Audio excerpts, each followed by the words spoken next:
Everybody, welcome everybody once again to the Irish NFL show. I am Mark Cockrell and I'm joined by the gentle fiends that are Colin Cronin and Brian O'Leary. Good evening, gentlemen. Evening, Mark. It is. We're essentially. It's weird because this year, like last year, there's no exact midpoint. So is week 8 the midpoint? Is week 9 the midpoint? Which one are we going with? Half time of week 9 is what we'll go with. Half time. Brian, I'm sorry, I forgot to properly announce you. It's not Brian O'Leary anymore. It's Brian Dobson, because you're the only person that loves 6-1 just as much as Brian Dobson. Oh, brilliant, Mark. I thought you were going to say Brian Dable there for a minute. I was going to take, you can call me whatever Brian you want at the moment, Mark. Every day is a great day at the moment for every Giants fan out there. The smile emanating from your face says it all. Gents, we are pleased to join you. Brought to you as always in association with our partners at Cassidy Travel. For any deals on NFL trips, please reach out to Cassidy and they will gladly design trips around you. There's got some great special offers there for later in the season around Christmas time. And obviously, we'll pull up some specials for the playoffs, I'm sure, once that's all set. Also want to give a call out to our friends at PointsBet who helped provide some of the insights for our betting podcast. If you haven't caught that before, catch that. Generally going out live every Wednesday. And also, if you're ever interested in tech or in getting involved in sports betting from a business side of things, from an employment side of things, check out PointsBet US on LinkedIn with their offices here in Dublin. And it's a very Dublin-centric show tonight without Michael McQuaid. So we're in the real capital column as well for that basis. Moving swiftly on, we're going to look forward tonight to the Thursday night football showdown between the Tampa Bay Buccaneers and the Baltimore Ravens.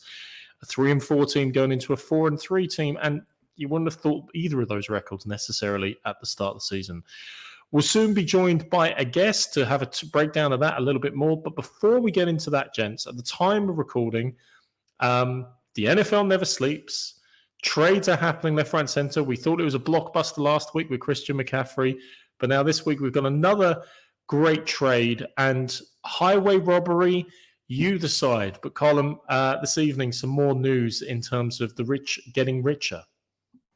Yes, indeed. The Howie Roseman and the Eagles have gone out and gotten themselves a veteran pass rusher, and they are bringing over Robert Quinn from the Bears in their pursuit of, not I think just a playoff place, but I think the Eagles at this point can be said to have their eyes firmly on the prize. They are looking at the Super Bowl and thinking, why not us? Brian, you must be delighted to see the Eagles get even stronger. I think the news broke in the past half an hour and I had to double check and triple check the source of the information to make sure it was accurate. It was, unfortunately, for all NFC East fans, accurate. Robert Quinn, who has had a mixed season for the Bears, but having already reached out to a number of Bears fans since the trade, they said he played really well on Monday night. You might know that more than most, Mark, against the Patriots, but he had been mixed in the other games, but he had 18.5 sacks last year. That was a significant number. He's a great player on his day, and to Colin's point, they're stockpiling to make sure they have the players in position for this long run. I'm starting to think it's not just about the playoffs in the Super Bowl. Is there a part of them that feels that they could go unbeaten and potentially match the Patriots of 07-08 season, and furthermore, maybe even meet that Dolphins 72 storyline of going unbeaten throughout the course of the season? You do look at the schedule, it's very favourable, so maybe they're not done yet. The deadline is Tuesday, and they do have plenty of cap space, and they do have plenty of picks to throw around. They've done really well in terms of Howie Roseman over the past couple of years in terms of building up and stockpiling for future drafts. So I wouldn't surprise me if they go in again before Tuesday. Delighted to hear you so positive about the Eagles and hoping they go unbeaten, Brian. That's really magnanimous of you. Colin, I think, I don't know if we mentioned the compensation, but it's been reported as being a 4th rounder solely for Quinn.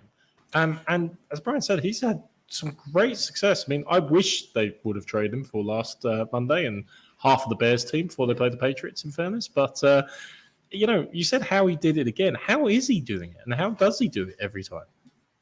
Well, he's not. It's not just the fourth. It's the fact that the reports, as we're hearing them, are that the Bears are going to eat the vast majority of the salary. So, I mean, it's that is certainly an interesting one. I think the Bears have probably looked at their roster and decided they need to strengthen it. What we did see the other night was they finally leaned into unleashing Justin Fields' real potential. There were designed runs. I think he had 10 designed runs the other night. I think up to that, prior to that game, he had 18 in his entire NFL career. So yes, it came against your Patriots, Mark, but it allowed us to finally see, what Justin Fields is or can be capable of. They've got a very tough matchup this weekend, obviously, but I think there are flashes there, right? And we saw today the talk of they realized, oh, look, we had a look at what the Ravens are doing with Lamar Jackson, and we thought maybe we should give that a go. Now you wonder why nobody in Chicago had done that, a while ago. But I think for the Bears, look, kudos to them. They've scored far more points than my Broncos have proven capable of thus far. But I do think it is about putting the right pieces around Justin Fields and building around that. If they have found their franchise guy, that's the most important piece. And then they need to put bits around him. Robert Quinn is obviously a very talented player, but I think realistically the Bears know that they're not they're not competing for a Super Bowl this season, whereas that's what the Eagles are looking to do. Furthermore, I would add, if they do settle at the end of the season that Justin Fields is the long-term solution, they believe he is the answer, and they are picking potentially in the top 5 or 6 with the list of quarterbacks that are coming out in the next draft. You might find a lot of teams will look to move up, and the Bears could be in a position similar to what the Eagles have been in, and start stockpiling even more picks come next off season. But we're a bit away from that. I'm not sure if you really want to recap on Monday's game, Mark. I don't know if there's anything you want to.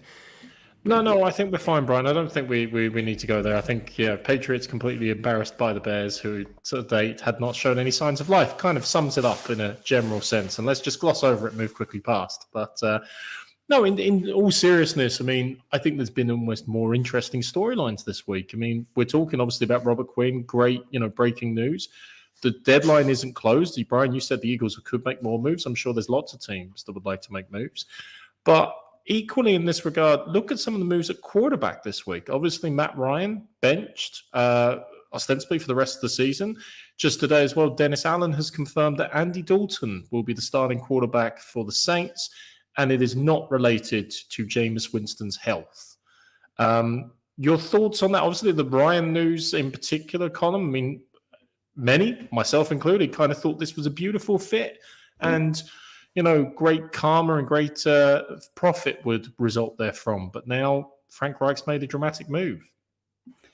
Yeah, and I think some of this is coming from the owner, and that seems to be the stories that are coming out. But the O-line hasn't worked there. And unfortunately, Matt Ryan is at a point in his career where he's just not mobile, and he has taken an unmerciful beating.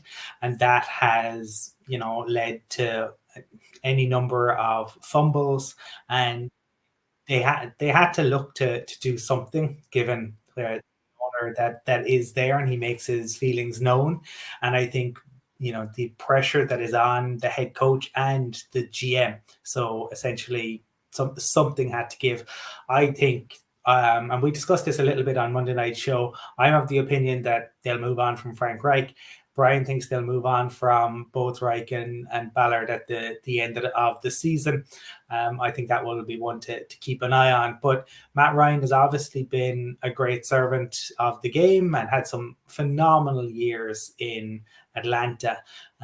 But it is another reminder that, Father Time is relentless and is undefeated. Yeah, and Brian, Jameis was going to the Saints to revive his career. He was going to start eating some W's again, and now he's benched in favor of the Red Rocket, apparently. I mean, what do you make of that? And obviously a Saints offense that hasn't, in the absence of Sean Payton and the absence of a lot of talent there, obviously, hasn't hit the heights. No, it has been very inconsistent, probably with the exception of their first-round pick, Olave, who's been a standout wide receiver to him, and his numbers are reflective of how well he's played. But like Andy Dalton played last Thursday and threw 2 pick sixes, and yeah, he's been confirmed the following week as a starter, and not because of injury, as you said, for Jameis Winston. They're in a flux. I think it's one of those situations where they'll have to just reevaluate come the end of the season. Will we see Taysom Hill at some stage come in and play quarterback? We saw him do a bit against the Seahawks in that quite high-scoring game a number of weeks ago where they won the game. You know, and might get to a stage of the season where they have to potentially go back to that type of Swift Army knife type. He's quarterback, he's running, he's playing running back, he's doing a bit of everything. But I don't see any comfort for Saints fans with Andy Dalton playing quarterback. He was brought in for a reason, to be a backup, to step in for 1 or 2 games. But I think we even alluded to the weekend when they were playing in London against the Vikings, consistently for him to be playing throughout the course of the season. It's not going to work. It didn't work for the Cowboys a couple of years ago when he stepped in when Dak got injured. It's not working now. It's a bit of a mess, to be honest, Mark. I don't see where they're going to go because there's still a lot of games to go. And right now, we're going to get into it shortly with our guest on this particular division. Like the Bucs are not doing a lot. The Falcons are, I suppose they've responded very well to Arthur Smith this season, and the Panthers surprised us last week. So just this division reminds me of the NFC East a couple of years ago. Right now, nobody really wants to stretch ahead and win it. They've all got losing records. If the Saints get on it, Saints might get on a bit of a run, but I don't see it with Andy Dalton at quarterback. True that. And army knives, clocks, chocks, and secretive banks. The Swiss have a lot to answer for. And Taysom Hill, apparently, as a Swiss army knife as well. But you're right, Brian. Let's get on to the Thursday night game. And we're going to talk a bit more, obviously, about the Bucs. And Jesus, there's been enough said about them over the last few years and certainly the last couple of weeks. But let's talk in the first instance, just before we bring our guest on, very quickly about the Ravens and what you expect to see from them this evening. Obviously, still drama there. Lamar hasn't done his deal, and he's still trying to outperform it at times. But they're only 4-3. Colin, they won't throw away another double-digit lead for the rest of the season. I mean, they tried to at Cleveland again, didn't they? So surely they've corrected that now. Well, the hope, I suppose, and again, discussed a little bit on Monday, the hope, I suppose, is that when you win a close game like that, like in any sport, a last-minute winner or, getting a clutch victory can change a season, can change perceptions, and it can allow players and coaches to coalesce around that. For the Ravens, I think that's what they have to hope. After those kind of snatching defeat from the jaws of victory, and we saw a lot of unhappiness amongst Marcus Peters and others. Hopefully things maybe have turned around for them following the weekend. I was slightly disappointed with the performance. I know they got the win, and Colin was right, this can build a bit of chemistry to win close games and eke out a victory, but I think a lot of people felt that there would be a better reaction having lost that difficult game to the Giants the week previously.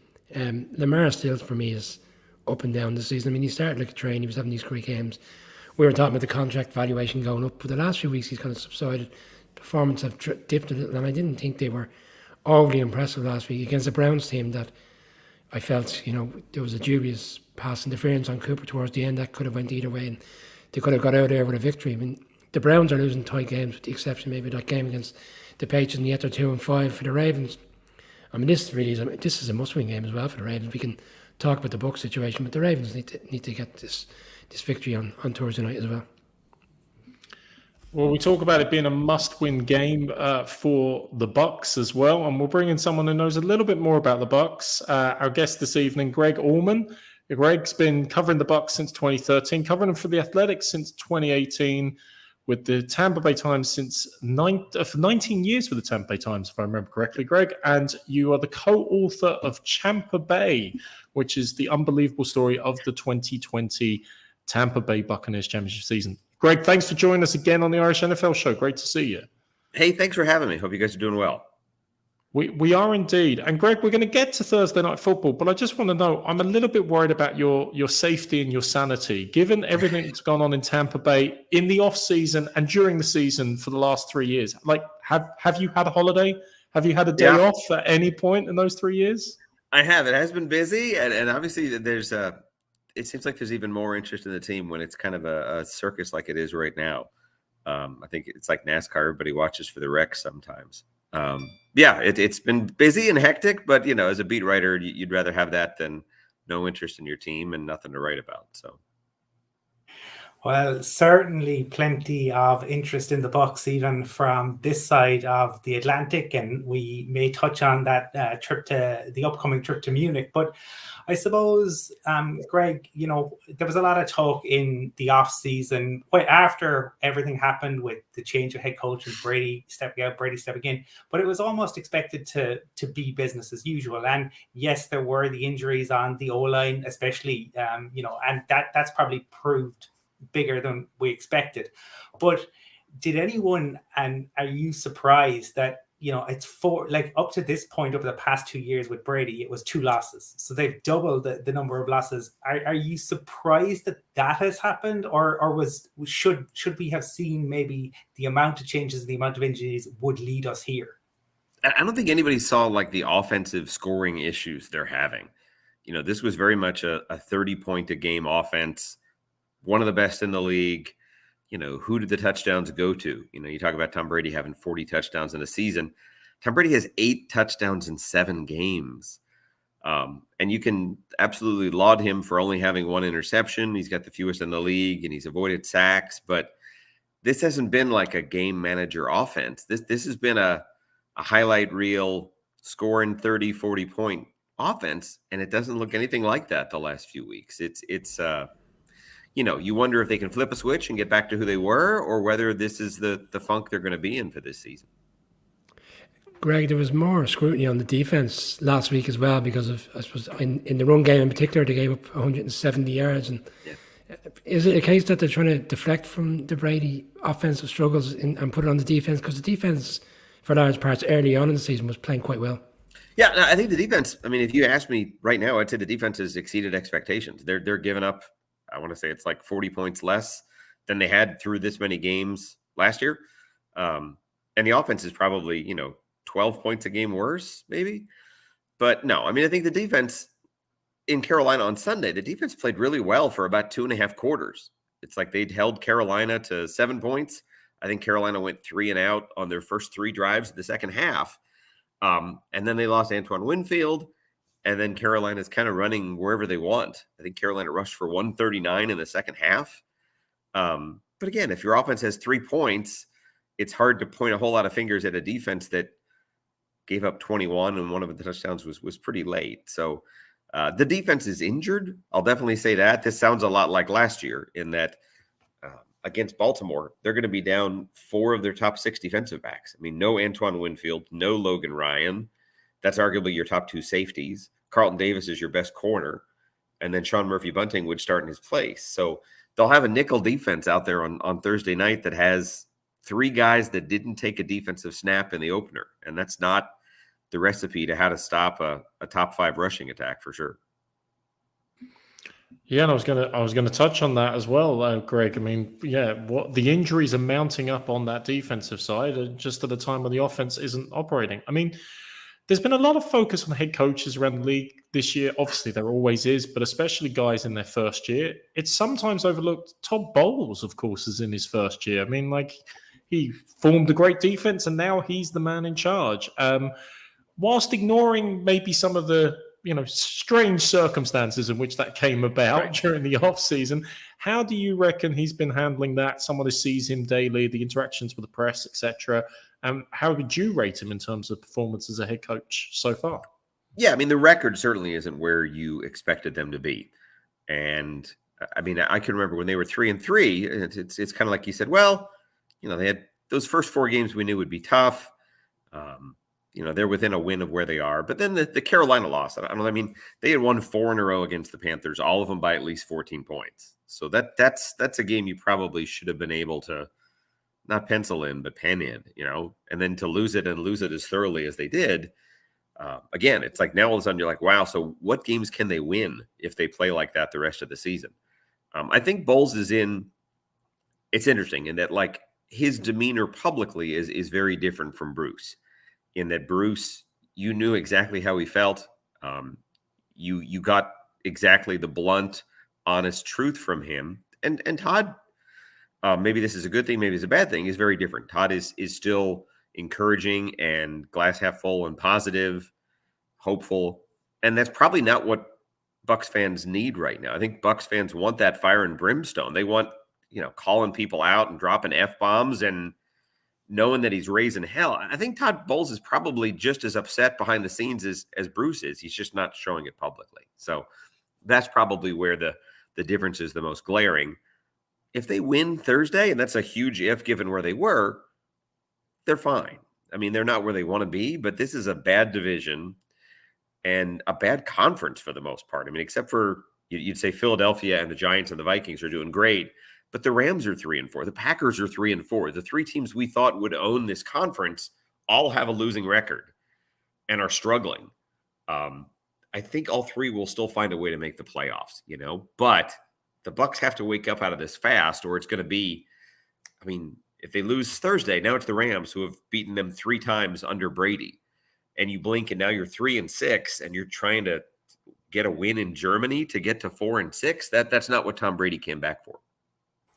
And yeah, I suppose then building on that, Greg, and I know you addressed this in a really interesting piece that you had in The Athletic, but this, when given it's Brady, this probably is the last, go around for Brady. Realistically, it's the last rodeo. You've talked about the division and the conference, and I think that's probably why the Eagles have looked at it and said, yeah, let's bring in Robert Quinn, because there's not a huge amount out there and anyone thinks that they fancy their chances. The Bucs surely have got to do something. I mean, you talked about in your piece about left guard. Surely they've got to address some of the holes in the roster. Yeah, I think, especially if you think about how much they did in July to bring in Julio and to bring in Kyle Rudolph and bring in Akeem Hicks. Not that those three have worked out at all, but the intention was, hey, let's do everything we can to build a winner around Tom Brady and kind of make the most of that. I don't know that it's now it's different because it's a trade deadline. So now you have to actually give up future assets. I think they've done things for 2022 at the expense of the future all along. From a cap standpoint, they're like $50 million over the cap for 23 right now. And they've done that with the understanding that the priority is to win now. You have an amazing opportunity with the greatest quarterback to ever play the game right now. So why would you, it's kind of like, why would you leave money in your wallet if you know that this is going on right now? So I just think of the trade deadline as an extension of that. And I'm not saying they have to go out and give up future number ones, but I think if they didn't, if they just stood pat with what they have and they go like 7-10, they're going to feel like there was a tremendous opportunity wasted. So I don't know if that means it's a guard. Everybody wants Mike Gesicki from the Dolphins to be the new tight end. I don't know how drastic it'll be, but I have to think they're players between now and Tuesday. Whether they win Thursday or not, they're going to have holes that need to be upgraded. They know more about their injuries than we do, so they know when these guys are coming back. And I think there's definitely a model where by December, Akeem Hicks is fully healthy, and Julio, crazy as it seems, is healthy. And the secondary is healthy, and Winfield is back, and Davis is back. And they look like the week 1 Bucs that were good enough to beat a Dallas team that's barely flinched since. But they have to get there, and they have to make sure that when they get healthy, they're healthy in the playoffs and not healthy at 7-10. So I really think they can make a move without giving up a whole lot. Just give up late round pick or two, fill in some holes, guard against future injuries we're not even aware of happening yet, and help themselves out. Greg, we haven't really got into Tom Brady, the way things have kind of played out at the start of the season. Like, his demeanour seems very different to people from afar watching his press conferences. On the sideline, he seems a lot more agitated. You could put that down to performances. Then there was the 10-day break in the training camp period, which everybody found a bit unusual. From someone who's there and close to the situation, how are you taking all this in? Is there anything in particular that you put it down to? Yeah, I think obviously Brady's got a lot going on in his life. Yeah. I don't think he's even dealt with the football adversity that he's dealing with right now.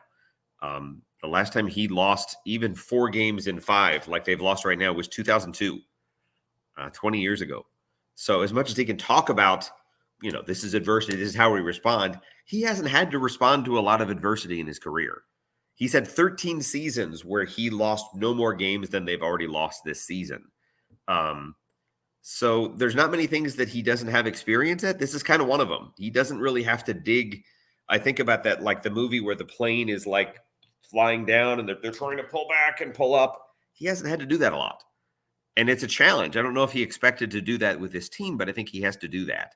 His demeanor, I don't think Tom's ever been good at putting on a smiling face and having the body language and the attitude on the sidelines. He was joking that like he seemed to remember a time where the sidelines didn't focus on him and he could just go off on his linemen anonymously. I don't remember when that was.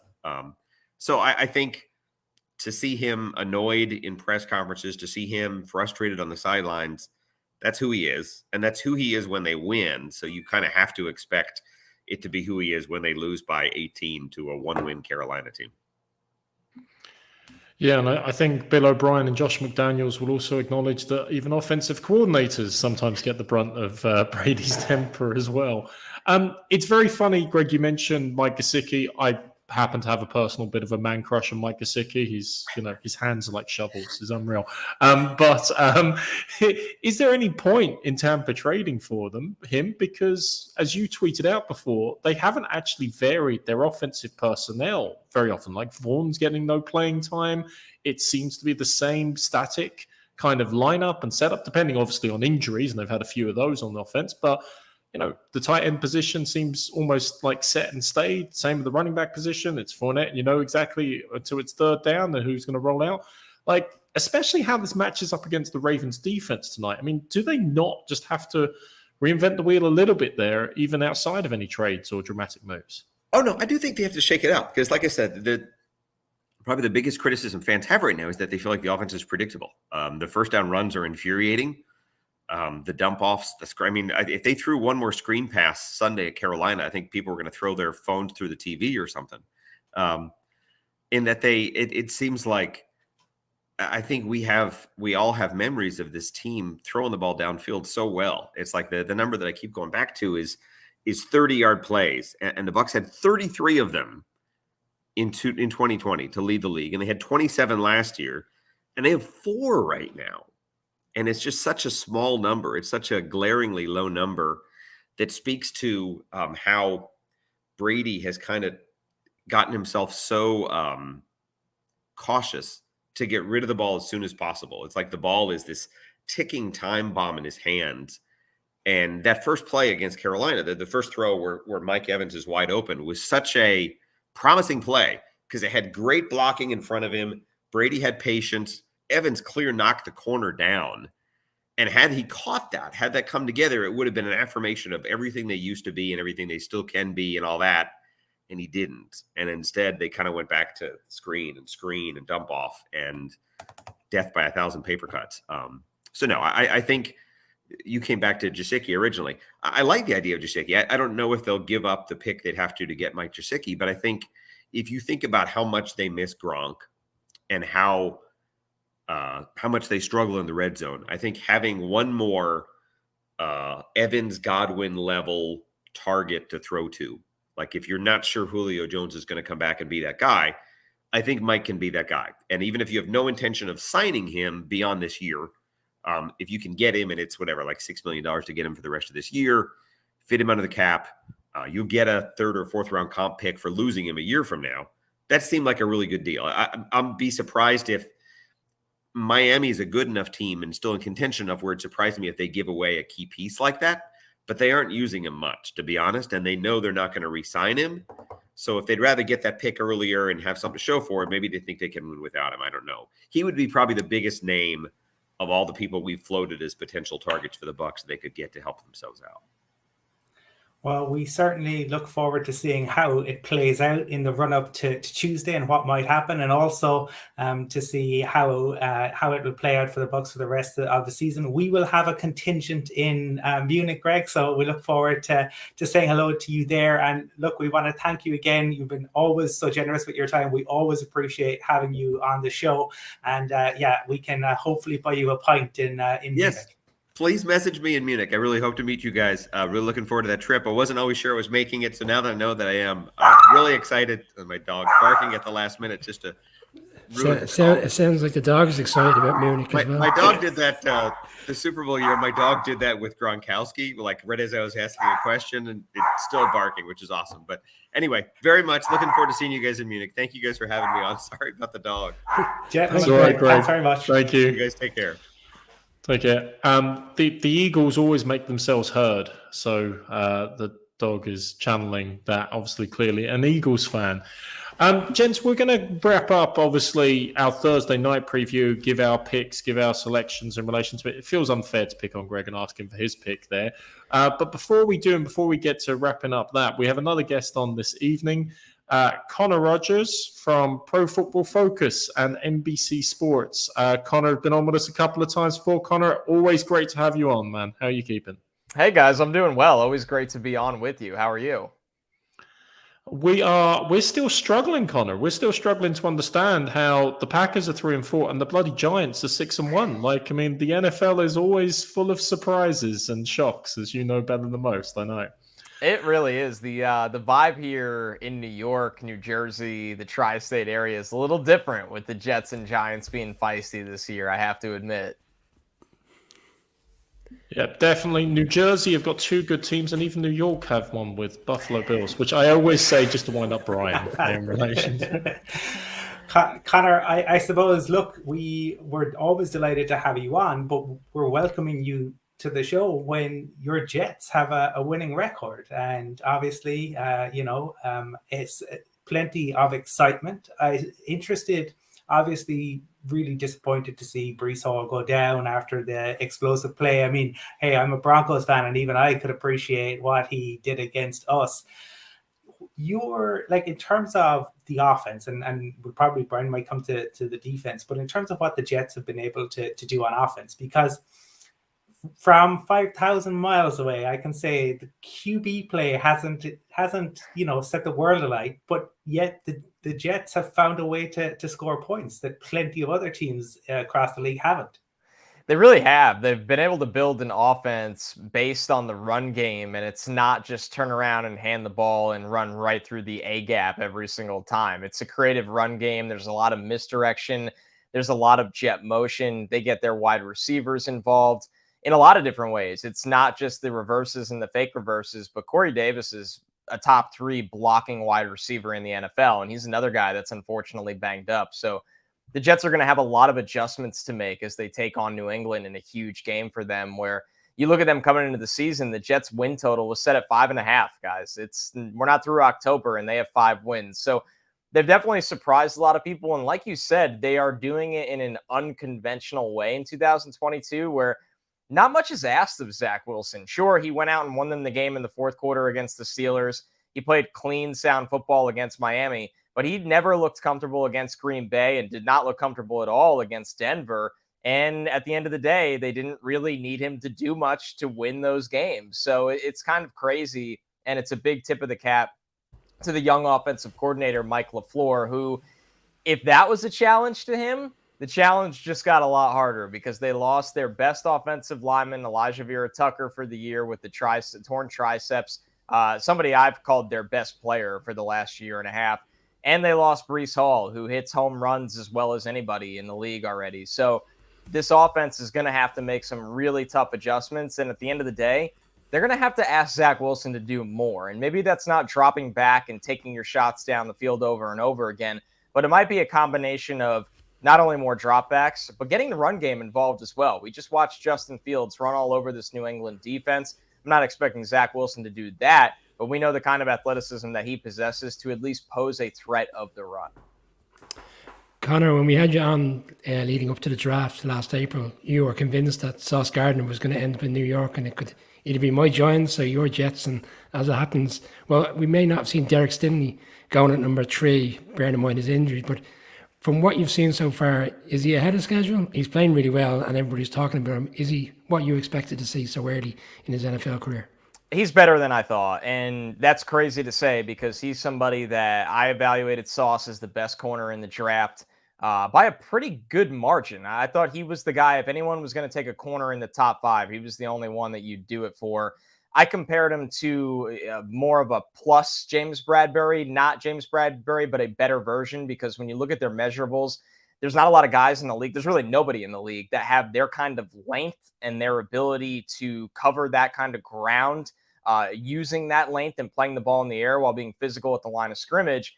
And Sauce looks like a top 8 corner in the NFL already. Not rookie corner, a top 8 corner in the NFL already. He just won defensive player of the week, I believe, and he is on a fast track to being the far and away front runner for defensive rookie of the year. And he's changed the entire Jets defense. This is a group that was horrible last year. They were right at the bottom of the league in multiple categories. They were injured up front. They didn't have the talent on the back end. And his ability to blanket top receivers, as we saw, Courtland Sutton's a great player. And Courtland Sutton has been very consistent this year out of a Denver offense that has lacked that consistency. And Sauce went toe-to-toe with him. So he's completely changed what Jeff Ulbrich and Robert Saleh have been able to do. He's improved a metric of takeaways that they were once again not good in at all last year. And I think his presence has kind of galvanized his defense a little bit as well. Connor, we're going to try a new philosophy on the show that we only talk about teams if they've got at least 3 wins. It might make talking about the Wembley game a bit difficult, but it does mean philosophically we should be able to talk about the better teams in the league more. And it's incumbent upon me to raise with you that the rich tonight just got richer, with the Eagles being announced, obviously, with their trade for Robert Quinn, which we kicked off the show just briefly touching about. But not only does the deal seem like a bit of a steal, considering the Bears are going to pick up the salary, but in terms of the impact Quinn can have in what's already a pretty damn good Philly defense, to say the least. I mean, what's your take on this trade, and how much more does it give Philly in terms of optionality in what's already a pretty good season? This is a big move to me. I looked at the Eagles as a team that had to go out and get another edge pass rusher. And a couple of people have kind of batted an eye when I say that. But when you look at their roster and what they've done this year, while also winning every single week and having a great defense and having a run-heavy, efficient, super clean offense where Jalen Hurts looks even much improved from last year. He really has taken huge strides since being drafted by them. They just needed another pass rusher up front that maybe has a pro presence. And what I mean by that is who can close out games in the second half? The Eagles play with a lead all the time. Who's the guy that can pin his ears back, rush wide, bend off the edge, and make things happen? And I know Quinn, coming off the 18.5 sacks last year, has not produced even close to that trajectory this year, but it's still there on tape. He's still a good player. I think the problem is, for the most part, besides that pass rushers, all great pass rushers, tend to run hot and cold, is that Chicago doesn't play with the lead a lot and isn't in position to let him kind of pin his ears back and go. And that's not an excuse for him. I don't think he's been the same player we saw last year, but that doesn't mean he's not an effective one. And when you look at the Eagles, who, while on a snap count, Jordan Davis has been very effective as a rookie. They have Josh Sweat. They have an older Brandon Graham. They have a defensive line that's good, but they really needed that closer off the edge that can finish out games like that. So I like this deal a lot for them. It cost them a day 3 pick. Like you said about making the financial aspect work it as well. And I think Quinn is going to get right back on track playing for a contender. Connor, maybe if we stay in the NFC North, but with the team that sit atop it, the Vikings, who have had moments in each game where they've been the Vikings, right? They've looked incredibly impressive, then they've looked wobbly. But this year under Kevin O'Connell, they have found ways to win that maybe under Zimmer they didn't. Now, we saw them come to London, and afterwards it was interesting because Jefferson was at the podium and he talked and O'Connell talked. They talked a lot about leadership and the way and about him becoming a leader and about him not showing his emotions. And it was the same weekend where KJ Hamler had his moment in the end zone at the end of that Broncos game. And I'm just thinking, from your perspective, when you look at the Vikings and what they have been able to do, how sustainable is their win total? They're impressive at the moment, but is it luck or is it skill? You know what? It's not a fraudulent record. And I say that as somebody that was not extremely high on the Vikings coming into the year. But now, do I think they lose 2 to 3 games this year? No, they'll lose more games than that. But they run the ball, guys, and that is sustainable in the NFL. And when you look at Kirk Cousins this year, besides the only loss to Philadelphia, and everybody's looked bad against Philadelphia, he just hasn't had that bad game, that back-breaking game where you look at it and go, man, he threw away the game, or he's not hitting any throws, or the balance of running and passing has put Kirk Cousins in a position to succeed under Kevin O'Connell, who came from the Rams last year, and they ran the most 11 personnel in the league by a wide margin. They put 3 wide receivers on the field in very simple terms by a wide margin. And O'Connell came to the Vikings with an offensive philosophy that transitioned well. The fact that they know how to develop the run from wide receiver heavy sets or actual heavy sets with more tight ends, more offensive linemen, and more running back power. So their balance is very key to this offense being efficient. The defense has surprised me, especially the pass rush. It just seems like they have all things clicking on that front as well.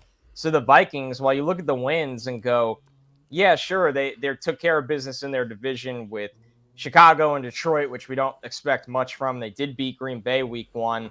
They beat the Saints in a close game. But they are undoubtedly taking care of business week in and week out, where it's hard to sit there and call them a pretender anymore, especially when you look at the other side of the coin of how disappointing Green Bay has been. Connor, this weekend, the Giants and the Seahawks is the only game this weekend where 2 teams with a winning record. I don't think anybody at the start of the season would have believed that. But the 2 GMs were very consistent in the offseason. They said all their rookies are going to have to contribute this season. And Seattle, with Kenneth Walker, I know Geno Smith is getting all the highlights, but Kenneth Walker in the last 2 games has been really stand out. And bearing in mind Penny's gone down for the season, how impressive has he been? Is he living up to the expectation that you would have thought going into the draft last April? Absolutely. And their entire rookie class has been a smash hit, guys. Charles Cross has played a really good left tackle. Abe Lucas has played a good right tackle. You don't see a lot of teams in the NFL come out of the gate and say, we're going to start rookies on each side of the offensive line. And they have, and credit to them, it's worked. They are developing at a high rate. I didn't think Abe Lucas was ready to play.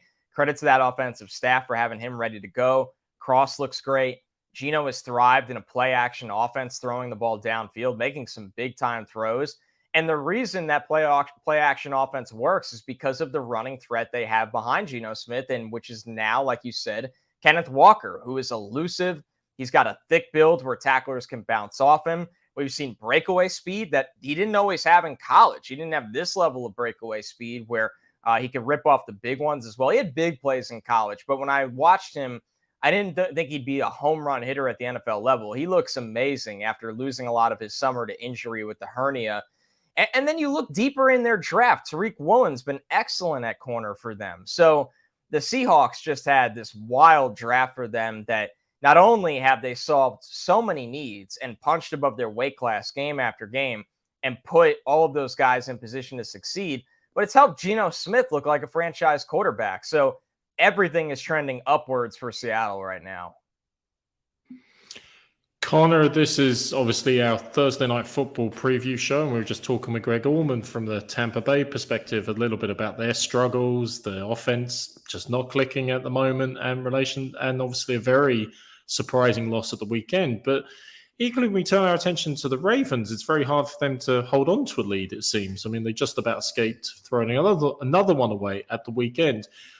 As you're so deeply involved in analyzing not just the teams, but the individual players all the way through with your work with PFF and NBC Sports, what's some of the underlying storylines, maybe not the most obvious ones, that you're seeing coming into this Thursday night matchup?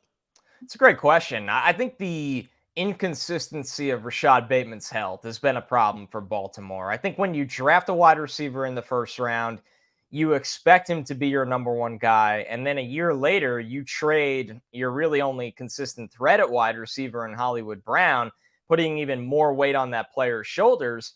That's fine if you're right.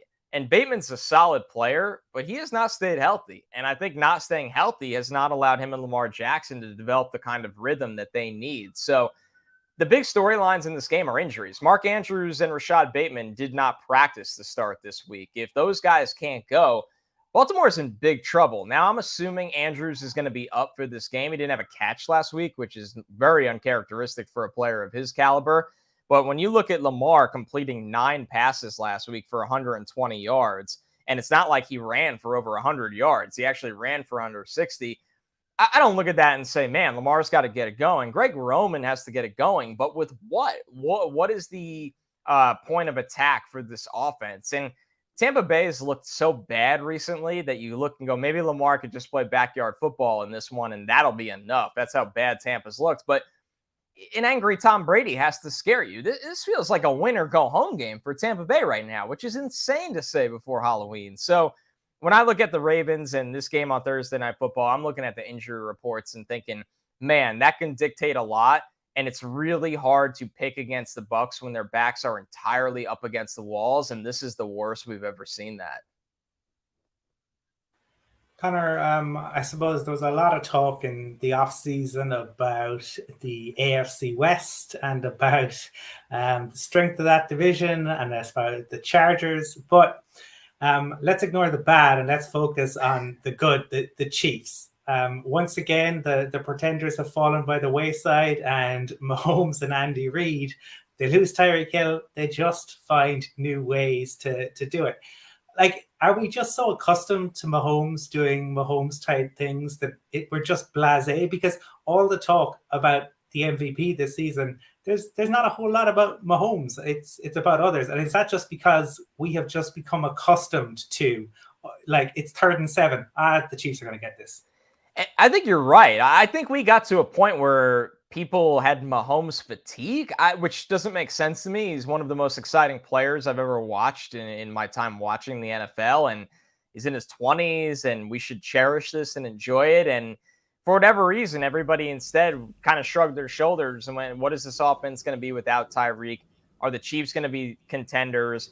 Sure, they lost to Buffalo in the regular season, but the Chiefs were not Super Bowl favorites coming into the year, not even close. Buffalo was significantly ahead of them. I think the Bucs were ahead of them as well. So I think people did get bored with this team. I think they wanted to see, can this be an offense that distributes the ball to a wide variety of targets? And when you look at the numbers, that the answer is pretty clear that it's yes. I mean, Travis Kelce has over 550 receiving yards. Marquez Valdez-Scantling has 369 receiving yards. Juju Smith-Schuster has almost 500 receiving yards.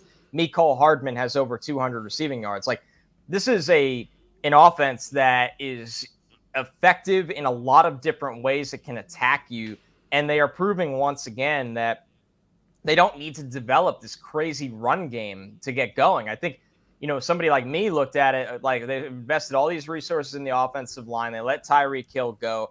Are they going to start to gravitate to be a more balanced team and get Clyde Edwards-Helaire going? Remember, they took him in the first round, so the belief in him was super high. They like Isaiah Pacheco. They love Jerick McKinnon, especially in the red area. I think this would be a team that might look to run the ball more, but at the end of the day, when you have Patrick Mahomes, don't overthink it. He's already got over 2,000 yards, 20 touchdowns to 5 interceptions. So obviously still making big plays with about 9 yards per attempt. I mean, what else do you need to see from the Chiefs? If they're going to be in a lot of big games, they're going to be in a lot of big games this year.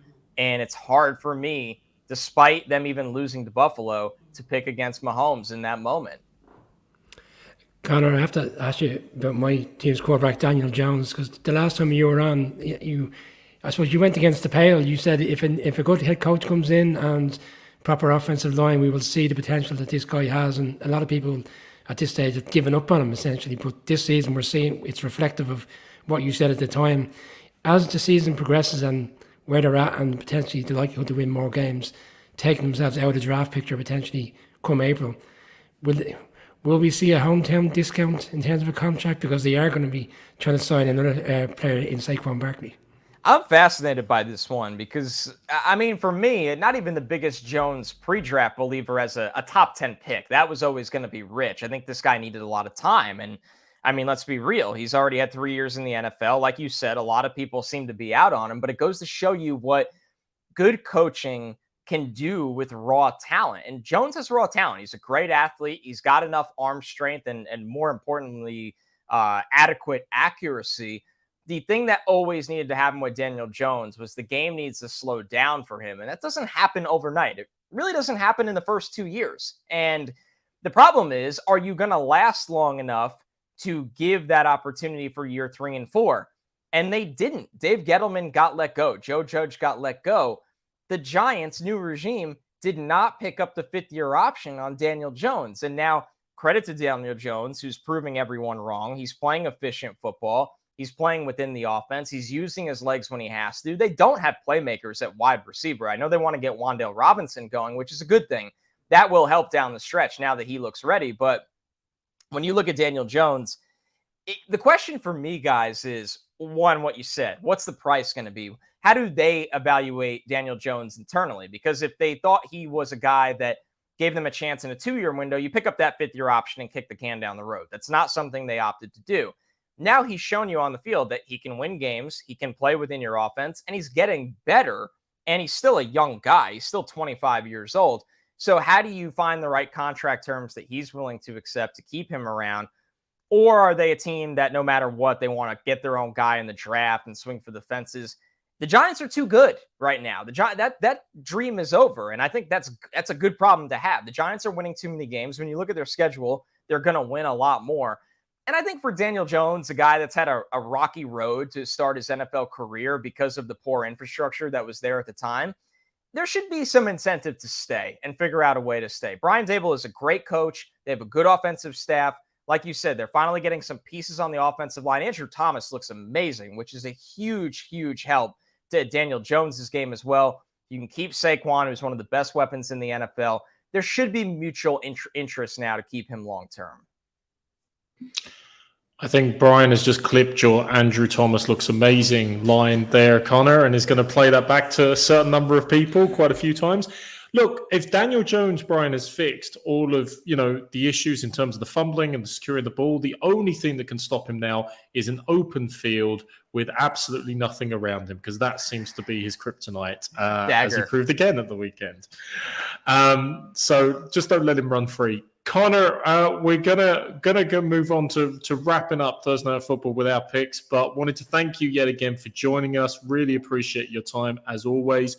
For anybody looking to check out Connor's stuff, he's got fantasy covered along with Matt Berry at NBC Sports with Pro Football Focus there as well. And on Twitter, I think it's at Connor J. Rogers, if I have that right, Connor. So follow him for all the great insights he brings from all the various strands that you're involved in. Connor, thank you once again, man. Really appreciate it. Guys, thanks so much. Always a pleasure talking to you. Love the show, love what you do, and we'll catch up soon. Thanks, Connor. Magic. Thanks so much. So, gents, some great insights there from Connor. We did successfully only talk about teams who had at least 3 wins as well, so we're on great track. And now we're going to wrap up the show, obviously, by closing out our Thursday Night Football picks and additional thoughts with the 3-4 Tampa Bay Buccaneers against the 4-3 Ravens. Colin, I'll throw it to you first. Got to put you on the spot, man. How's the game going to go? Who's going to win? And where is your pick going tonight? Yeah, as Brian mentioned, I suppose the only game with featuring teams with both having winning records is not this game. And I think if you'd looked at it, or it's the Giants and Seahawks is the only one. But obviously before the season, everyone would have expected. I think everyone would have said this: the Ravens and the Bucs. These will be 2 high-flying teams. And I always say don't bet against Brady, but maybe things are a little bit different in the 2022 season, and part of that is how soft the Bucs have been against the run. And Greg talked about it earlier. Like Akeem Hicks hasn't worked out, but that's mainly because of injuries. Like he has made a difference when he has been there, and I think part of what's ailing the Bucs is leadership issues. When they lost a huge number of leaders from their team, and on defense as well. When Sue goes out, when JPP goes out, Jensen went down with the injury. Ali Marpet's no longer there. So loud voices, and maybe that's why Brady has felt the need to fill that space in some ways. I think this will be very, very close. And I do, I can see what Connor is saying, the Bucs with their back against the wall. I could absolutely see the Bucs winning it, but I just think they are so susceptible to the run. I am going to lean in to the Ravens and say that the Ravens will get the victory tomorrow night. My biggest concern for this game is the Bucs offensive line, and I know I was a bit down on the Ravens in terms of their win last week. I felt they would have delivered a much better performance, but defensively they did look a lot better. They got the percent a number of times, caused strip sacks, and there was proper sacks essentially in the game.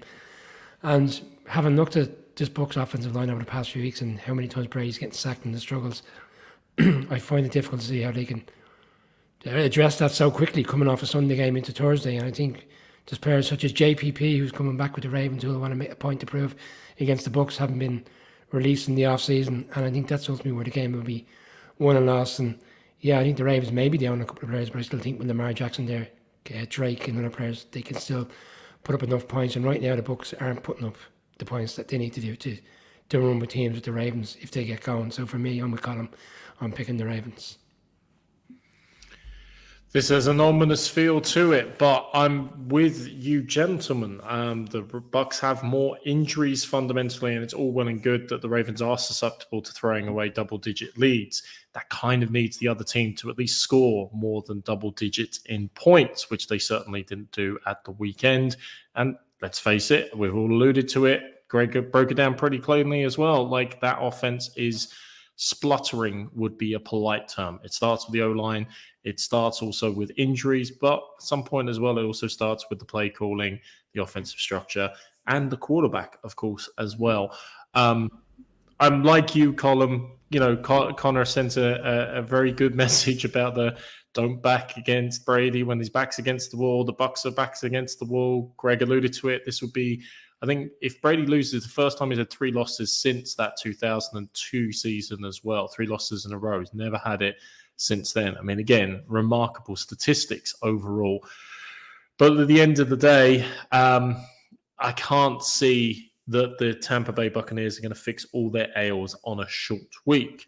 So I equally am going with the Ravens, which just leaves the 4th horseman of the apocalypse. And like, I mean, given how much he, expresses his disdain and disgust for Tom Brady on a regular basis, Colin, I'm sure Michael McQuaid is fully in on the Ravens, Lamar Jackson, and he's going to make it a full house, right? No, he is not. Which may be of a blessed relief to Ravens fans, because generally when we go across the board, it doesn't end particularly well. Michael is going with TB, which could be Tampa Bay or Tom Brady. He thinks that they right the ship. That could absolutely happen, especially in this season's NFL. And betting against Brady, it will be an interesting game. I expect plenty of big hits, and I expect plenty of emotion on the sidelines, be that Baltimore or Tampa Bay. Maybe he's just going for the reverse curse. Maybe Tom Brady has finally melted Michael's heart and he's led him into his life. The end of the day, as you say, our universal picks last weekend didn't work out too well. Everyone picking the Pack. No, we didn't all pick the Packers, actually. Brian didn't, actually. But we all picked Road Bucs. We all picked certain teams that did not perform as expected. But there you have it tonight. Wrapping up Thursday Night Football. 3 on the Ravens, 1 on the Tampa Bay Buccaneers. We'll see how it all plays out later this evening. Finally, 2 good teams potentially for Amazon Prime, although they can't complain about last week's game. There's plenty of points in that one. Gents, before we wrap it up, anything more to say for the state of the nation or the good of the NFL generally? Just to thank again Greg, and to thank Connor, 2 great guests. And we have a host of great football to look forward to this weekend, and also with the trade deadline approaching, I think this year, especially the NFC, I think they're going to be teams look around and say, let's roll the dice. Again, look, we have a busy schedule to get through, and we'll be back tomorrow even with our weekend preview. We got the game in London this weekend. There's a lot going on for the show this weekend, with content coming from Colin and Michael over there, and obviously then we'll have the show tomorrow night previewing the other remaining games going into a weekend where the matches actually begin earlier because of the clock change. Yes, we're live now, and we'll be doing our recorded version of our show for tomorrow. And as you say, Brian, on Saturday, our regularly scheduled appearance of the Broncos broadcast will commence again. Nothing left for me to say other than thank you all for joining us. Thanks to our guests, and we'll see you all soon. Thanks again to our partners, Casty Travel. Talk to you all soon. Thanks. Thank you.